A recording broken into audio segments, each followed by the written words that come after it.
This is the War Room Roundtable podcast, the show that takes you around the world to share interviews with some of the most successful and relevant businessmen and women on the planet. Hear their stories and get the most important business lessons they've learned on the road to success, and get exclusive advice on how to implement their successes into your life and business.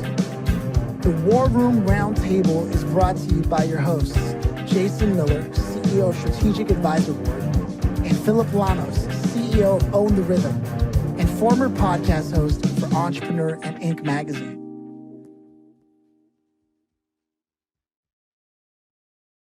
Welcome to the War Room, John. It is a pleasure to have you on, man. We're already having fun if people can't tell.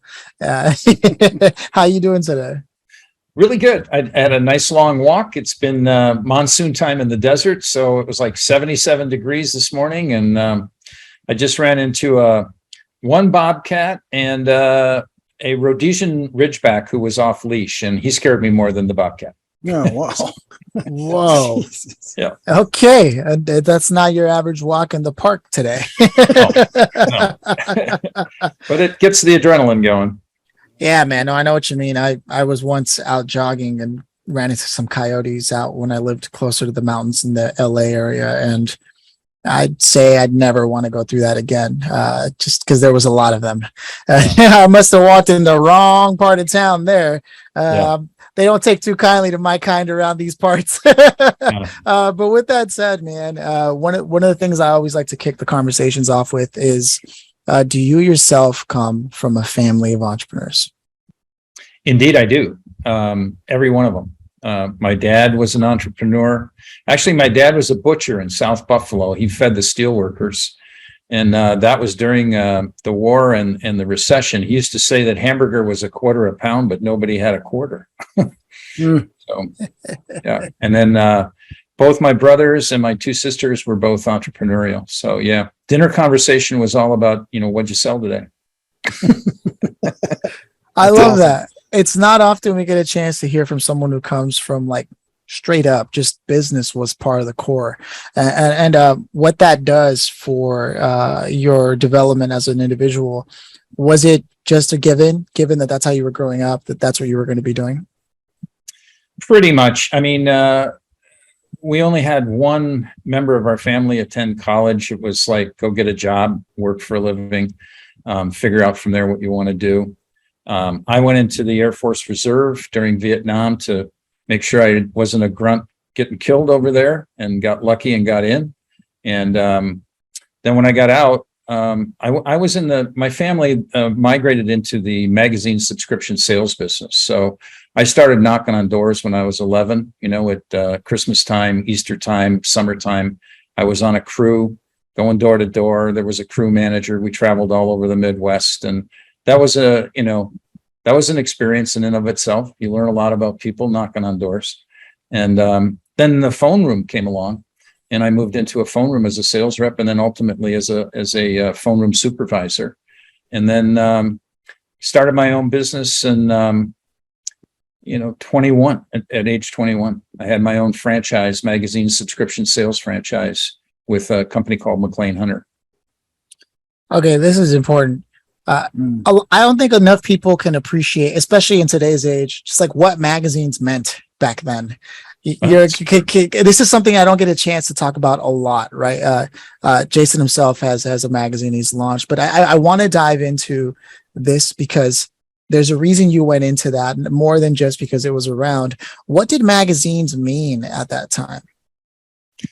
Well, it was the cheapest form of entertainment for most people back then. And, it started to morph quite a bit when Look and Life went out of business. That happened just as I got out of the service. And as a result, I had to go find someplace else to work. And that was McLean Hunter, which is a Canadian publisher. And then specialization happened. I mean, if you look at the newsstand today, granular levels of niche magazines, right? Down to, you name it. So that changed the business as well. For me, it's all I knew how to do. And so I needed to make a living and pay my rent and my car bill and my, eat and all that kind of stuff. But I was 21, living in Toronto. I had a penthouse apartment, a yellow sports car, a girlfriend. Everything was great, But then I went to a cocktail party and I met this recruiter, and she said, you ought to go to work for Xerox. And I said, no way. I don't want to sell copiers. And she said, no, this is the publishing group. They sell sales training. I said, I'll go on the interview. So she said, well, what university did you go to? I said, I never went to university. She said, oh, they only hire MBAs. I said, well, see if you can get me the interview. I'll get the job. So the rest is history. Oh, wow, man. Yeah, well, there's a confidence there that most people don't have. Most people would have stopped. Oh, well, I never went to college, and that's that. So it's really interesting to see that perspective of how, for you, it was a given. Like, look, I imagine that's what people want, but just get me in the room. I'll see what I can do. Already, that's sales. If they if they couldn't see that as you were saying that, then they have no understanding of what sales means. Which is, look, I'm just trying to get to the bottom of what people need, so I can find out whether or not it's something I can deliver on. Right? Sure. Yeah. Before we go any further, I want to check in with Jason. I'm sure he's got some things to say about this. Yeah, it's interesting when you look at really successful entrepreneurs, they were steeped and rooted in sales, right? Usually, always the really, really success. That doesn't mean to be successful, you have to be a salesperson, but you look at a lot of really, really successful people, they were rooted in sales. It just reminds me of Reggie when we had Reggie on here. He's a prior NFL All-Star. And left the NFL and wanted to learn how to sell because he was starting a new company. And he literally went door to door selling makeup.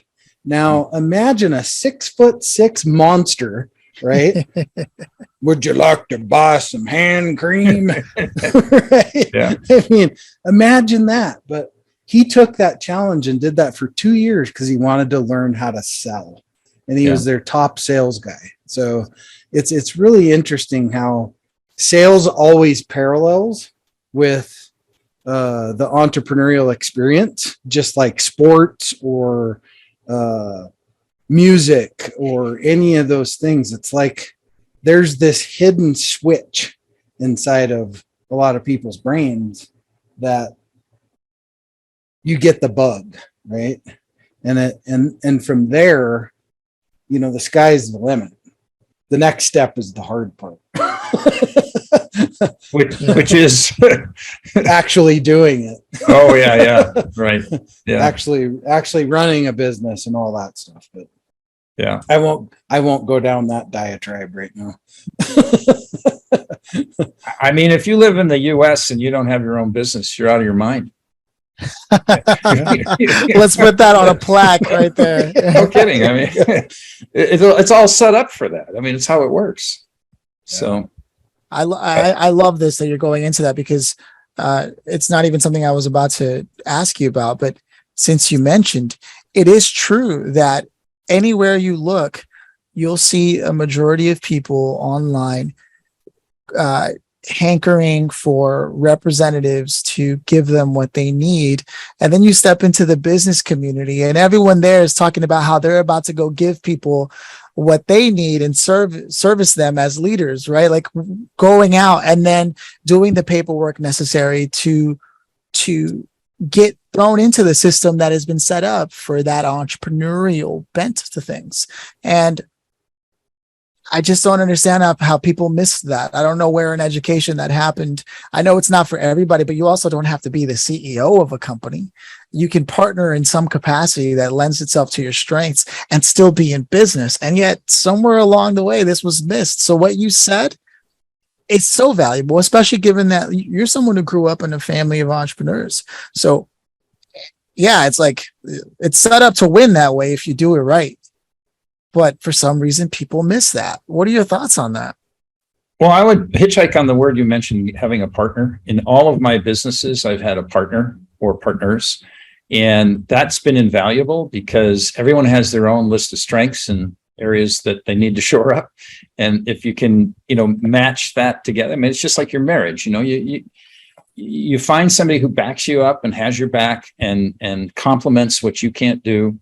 And my company, Advantage Performance Group, which I founded in 1990 with a partner. I mean, by the time we had that thing ramped up and sold it in 2006, we were in a position where we could get each other a 6-month sabbatical and say, hey, you go off and, recharge your batteries. When you come back, I'll go off and recharge my batteries. And that's invaluable because, I think burnout for startup and getting it, beyond, like we used to say, we got to get this thing to the point where somebody'd have to try to put us out of business. Then we knew we were in a position where we could do some of that stuff. But no, I think partners are key. I've got a partner in my current business who compliments me tremendously. He's much younger than I am. Ton of energy, knows how to sell, knows his way around a spreadsheet, that kind of stuff. And, and now everyone shares the same values. That's so key. I mean, every organization I've ever founded, we had core values, and that displaces a lot of policy procedure when you have core values that are shared by everybody. Man, that's big. That's big. And so, but before we keep going further, I want to dive back into the narrative here. So you step into Xerox, right? You crush it there, as we can clearly see, because you're here today. What ended up being the main thing that pulled you from what was happening at Xerox back into like full-blown entrepreneurship? Well, Xerox Learning Systems was acquired by Times Mirror, and the culture changed. And I had been being courted by 2 entrepreneurs in California that owned a small bank consulting firm. We were the same age. We had young kids.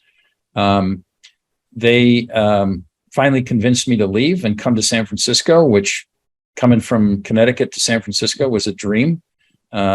So that was a 5-year stint. I vested in the stock equity that I had, and I used that to start my own business. And that was called Advantage Performance Group. It's still in business today. It was bought by a company called BTS out of Stockholm in 2006. There was a 1-year earnout, and it's still alive and doing very well today, which makes me feel very good, because I wouldn't have wanted to sell something someday that was a pig in the poke. But great people, great products, great clients.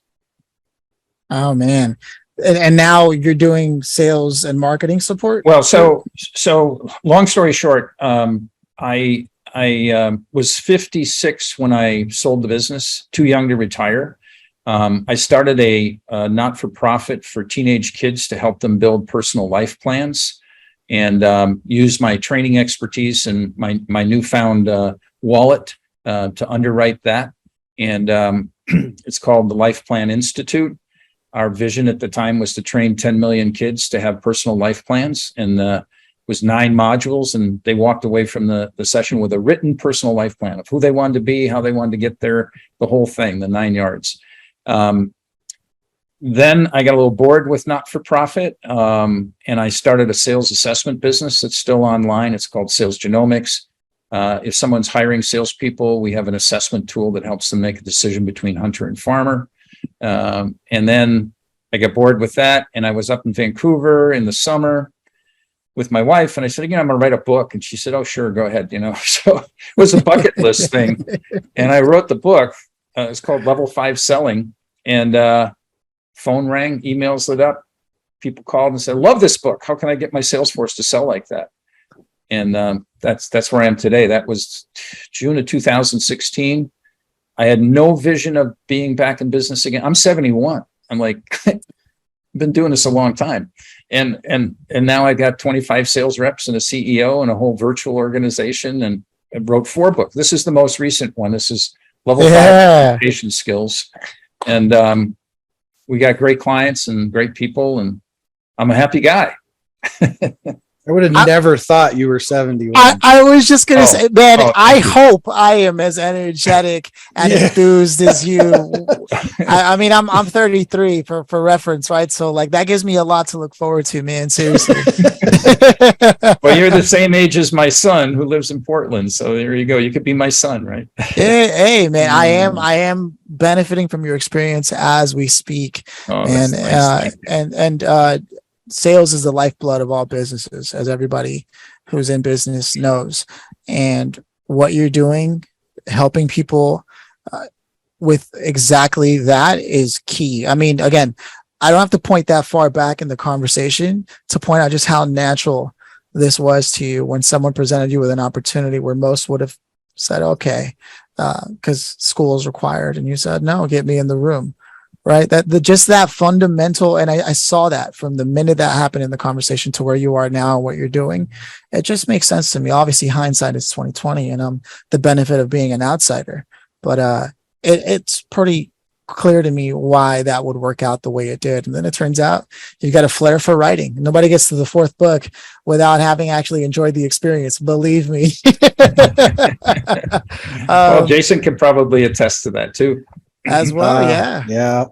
I learned the art of being interviewed, though, not actually writing it. So, okay. Which is interesting because I've always been on the other side. For most people, when I would work with them, I would actually do a lot of interviews, get to know what's going on, and then pass it on to somebody else to turn. So it's really interesting how many different ways there are to write books. And most people think they have to sit there and just type all the time, but that's not the case. If you enjoy it, it's probably one of the best ways to do it because you can control a lot more of the process. But either way, if you've got something to share, you should. And I'm glad that you did, that you wrote those books. I hope you don't mind because this show is supported by the actual business community. Like we actually have business owners and entrepreneurs, much like yourself, unlike yourself at all, who do support this show. This episode in particular was made possible by someone. I'd love to give them a shout out if that's all right with you. And that is ProShark. When it comes to business, as everyone knows, growth is never truly over as long as you're still in the game. And so whether you're just starting out to look for what tech you should be using, or you're already established and you're looking to scale up, everyone knows you're going to need like the right tools, the right partners, as we even talked about in this conversation, so people can save themselves a lot of time, money, and headaches by just getting in touch with ProShark, which is essentially a turnkey digital solution that covers digital marketing like ads, emails, even social, to full stack development that covers like apps, websites, even e-commerce. They're even fully equipped to help you with what matters most right now, which is cybersecurity. So they're the kind of company that can grow with people and continue to deliver value as the organization evolves. So the next time you're thinking about what next step to take and you're wondering what your tech stack should look like, just reach out to ProShark. You can go to proshark.com and tell them the War Room sent you. Now, with that said, man, I want to get back to level 5 selling, because I've read a few sales books and I always walk away like, man, all right, I'm ready to go sell. And then it wasn't until I did enough calls myself that I realized scripts are not the answer to selling. But I want to know your opinion on that.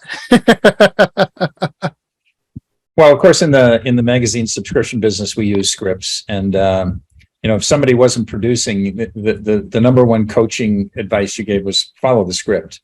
As soon as they get off the script, their sales went down. But today, I don't know that that's so much the case. Sales to me, I've literally sold or overseen the sale of probably $400 million worth of sales training. Oh, so that's a big number, I know, but I worked for Xerox, so we had big numbers, and as I said, oversaw the sale. But we're sort of at level 5. We're sort of the anti-sales training event company, because when those people called and said, I want to get my company to sell like this, my first thought was, well, I'll build a sales training program. I know how to do that. Sold plenty of them. And about 24 hours later, I said, don't do that. And the reason I said don't do that is because in many respects, as a salesperson of sales training events for years, I felt like a doctor who never cured anybody. Because if you think about it, a 2-day training event, 30 days later, almost everything's forgotten. They call it the Ebbinghaus forgetting curve. And so I reached out to people and said, why are you not satisfied with the results you're getting from sales training? And they said, well, we don't have any follow-up. We don't have any reinforcement. There's been no coaching. So there's this thing we call the sales training parade. And companies have a tendency to say, well, this year I'll buy TSS, and the next year I'm going to buy Spin, and then I'm going to buy Challenger, and then I'm going to buy, And then I'm going to buy Joe's training hut. And it goes on. And it's a Tower of Babel, but there's no follow-up, no reinforcement, no coaching. So I built a coaching system instead of a training program. So we believe that the frontline sales leader in any sales organization is the linchpin to executing your sales strategy. And if you can help those people become masterful coaches, everything else falls into place. The top line grows, margins grow, turnover is reduced. Everything works through that frontline sales leaders. They're your field lieutenants who run the squads and get the battle won. So that's what we do. It's a 6-month engagement. It's very different than buying a 2-day workshop, which you can buy it and check the list. We did sales training here. We do sales training. Well, you did, but you didn't do anything. You spent a bunch of money and you had people come together at a hotel and bought them some food and sent them home. And 30 days later, they'll go back to doing what they were doing before. So because it's easy. Yeah. It's easy. Yeah. It's easy to do. Yeah. Right. Really easy to do. Yeah. And I mean, I'm steeped in sales myself. I've done lots and lots of sales for all my own companies, and it's a vital lesson to learn. And my approach was always the conversation, right? That was always my approach, not the I don't know if you'd call it old school. I'd call it really no school, the no school way of sales. And that is just the cutthroat way of sales, which never worked for me. My biggest successes in sales were always just having conversations like this. Right? Yeah. And then if you got a problem, well, we have a solution that can help you with that problem. Right. So if you're interested in having that conversation, then let's have that conversation.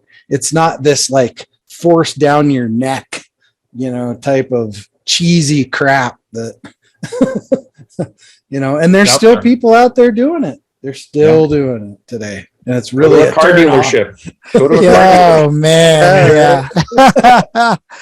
I went to Best Buy the other day and right off the bat, like 4 people approached me. Do you need any help with anything? After just seeing that they were within proximity of each other, I just told them as well. No, I was just taking a look at this, and it's the same thing as LinkedIn, right? How many messages do you get a day coming at you? Is that a white shirt you're wearing? Hey, I like white shirts too. By the way, can I interest you in a mobile app? Like what? Wait. What? Yeah. No, man. It's I'm glad that you're out there helping people see the light, because everyone's ears perk up when they hear about sales. But you're right. It's funny because then businesses will go, well, I paid for sales training. Why isn't my team performing?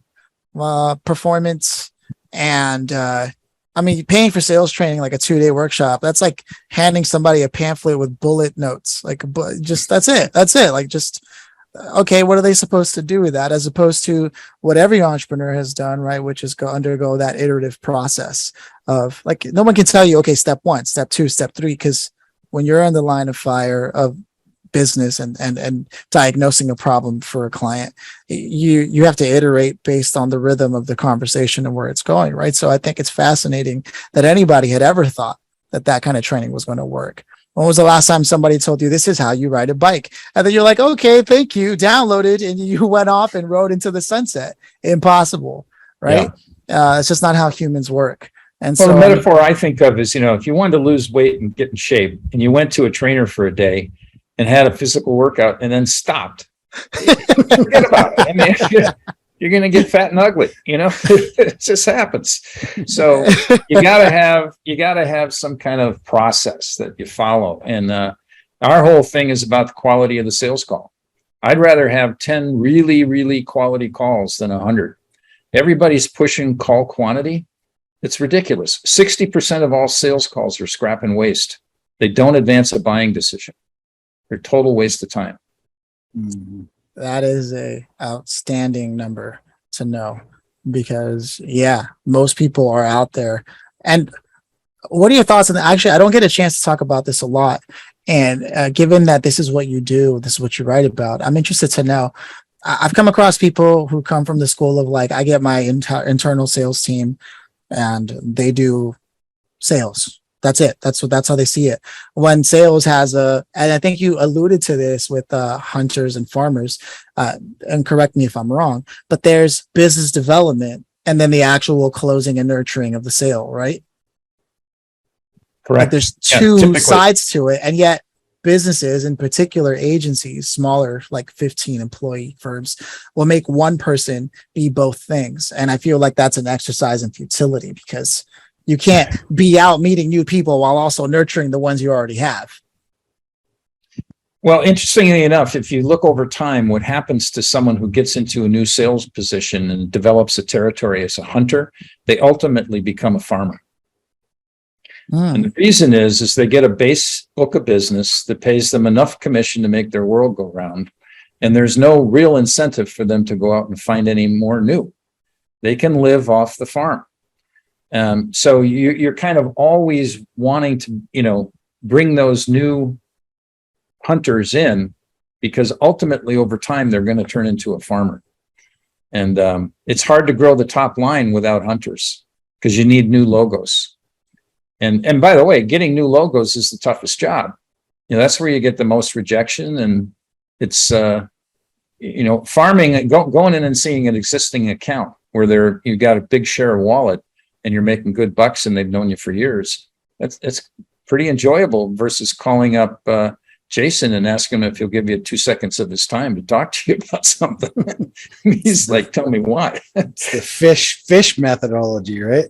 Here, let me hand you a bunch of fish. Yeah. Yeah.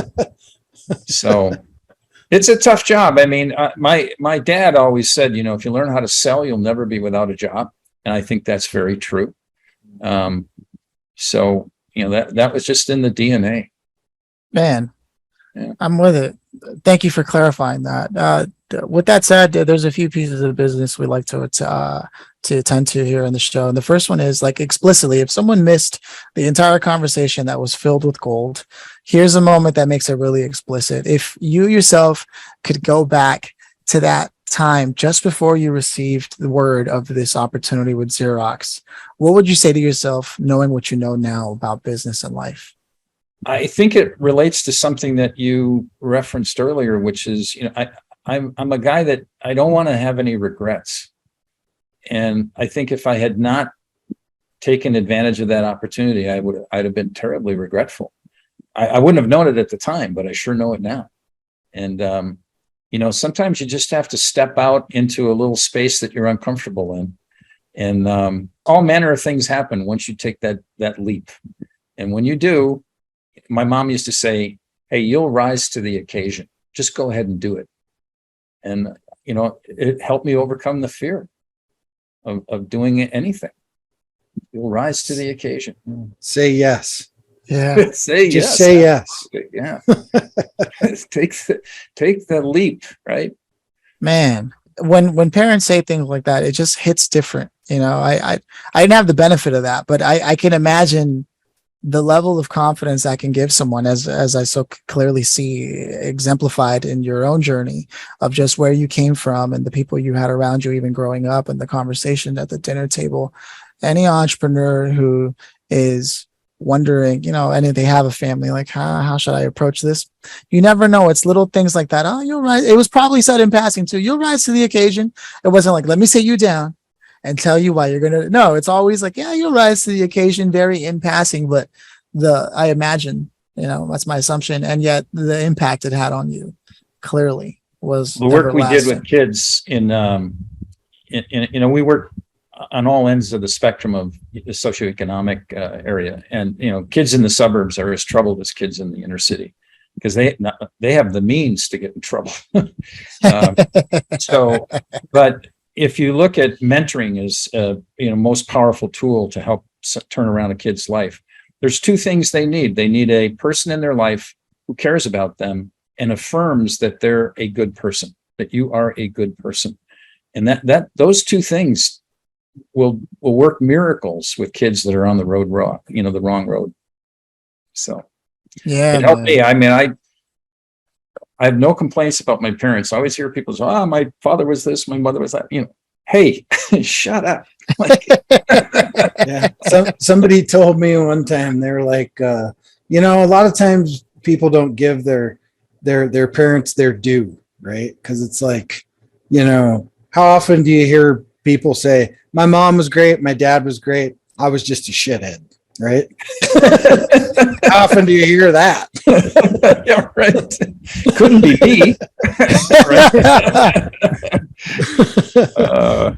Oh man, it's great stuff. And I guess in the spirit of things, we've reached the $1 million question of the show, and that is, if you could have invited anybody here today, John, to be a part of this conversation, chime in, contribute, your pick of the litter, take any place in time, who would you have loved to have had here, and why them?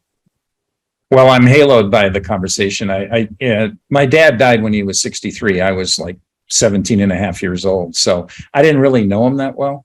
And yet I respected him and I loved him. I mean, he was the Archie Bunker type where he never hugged me. He never told me he loved me, but I knew he did because he provided everything I ever needed. Right. But I think he'd be very proud of me. And if, you know, what we've been able to do with his, he got the thing going. I mean, without my mother and father, I wouldn't be here. So, you know, that's who I'd love to have be here and hear this story. Powerful stuff, man. Yeah. No, I know Jason can relate to some of what you said, and why he chooses to be the kind of parent that he is. And as entrepreneurs, I mean, man, not only do we shape economies and marketplaces, but we also shape the minds, the future minds that will be shaping the economies and the marketplaces. And that's a duty unto itself that probably goes in one ear out the other while they're busy managing businesses. But man, entrepreneurs, business owners, you got to give yourself more credit. Trying to raise a family and raise a business that's a whole other family, right? With all the employees basically like your children, and in a sense, not in a toxic environment where like, oh, as a family you got to stay longer hours, but more like I got to make sure that their families are taken care of, you know. And that's really something powerful that I know at the end of the day, you ask yourself, can I make this payroll? Am I going to make another payroll? Now, I personally haven't ever really worried about that because I do mostly like contractor work here and there with people. But I've heard the horror stories of being there, $2 in the bank, wondering how you're going to make payroll. And so entrepreneurs, this is your moment to just celebrate, you know, and as parents on top of all that, you got to give respect where it's due. John, the kind of conversation you've brought up is really humane, and it brings up a lot of internal values that people can look at and determine for themselves, like, you know, what kind of entrepreneur are they? What are they doing? Are they impacting kids' lives? You know, like a lot of what you were doing, you know, and most of all, sales and understanding clearly what that does for businesses, which is the lifeblood of things. I think there was a lot of lessons here in our conversation, all valuable. With that said, tradition here is that Jason closes us out. So that's why I was saying my thoughts about the conversation. Now, Jason, take it away. Thanks. Yeah. John, Jesus, what a great conversation. It's literally like walking through an encyclopedia of your life, right? And all the good that you've left in the world. And I really hope you get the opportunity to do that for another 50 years. And because you have so much institutional knowledge there, that you grew up in this great family of entrepreneurs, and, you know, you did a little bit of everything along the way. And those were all the reasons why you landed where you are today, which there was a lot of lessons to be learned out of this. And every opportunity I have to put myself in the situation to hear other people's stories and, you know, the experiences they went through in business, they're always growth for me, right? No matter what, because in life, if we're not lifelong learners, then we are sleeping at the wheel. So thank you for taking the time to spend a little sliver of your day with us today and share some really good value. We appreciate you very much, my friend. Well, thank you. I've really enjoyed the conversation. It's a great way to start a Friday morning. And, you know, I'd love to send you my books. If you guys would shoot me an address, you know, snail mail for both of you, I'll send you all 4. And I really Awesome. appreciate your taking the time to have the conversation. So it's been Yeah. been good and enjoyed Awesome. it a lot. Last thing is where do people get a hold of you? Where do they contact you? So the website is level5selling, 5 is spelled out.com. Great. My email is john@level5selling.com. That's the best way to reach us. We're on LinkedIn. I'm on LinkedIn. Love to have you follow us on LinkedIn. We post a lot of valuable information there, a lot, all the time for sales leaders and salespeople. And it's a good way to keep in touch. Yeah, Awesome. man. I'm connecting with I you will contact right now. you guys. I will be networking with you guys. Yes. No, it's been a pleasure, man. Yeah. Thanks, John. Appreciate You it. bet, guys. Be well. Cheers. Yep. All right. Enjoy your Cheers. weekend.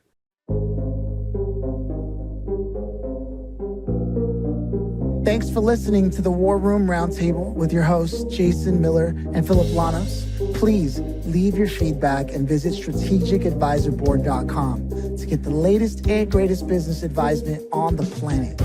Follow us on social media for updates, and always remember, if you can dream it and believe it, then you can go achieve it. We'll see you in the next episode.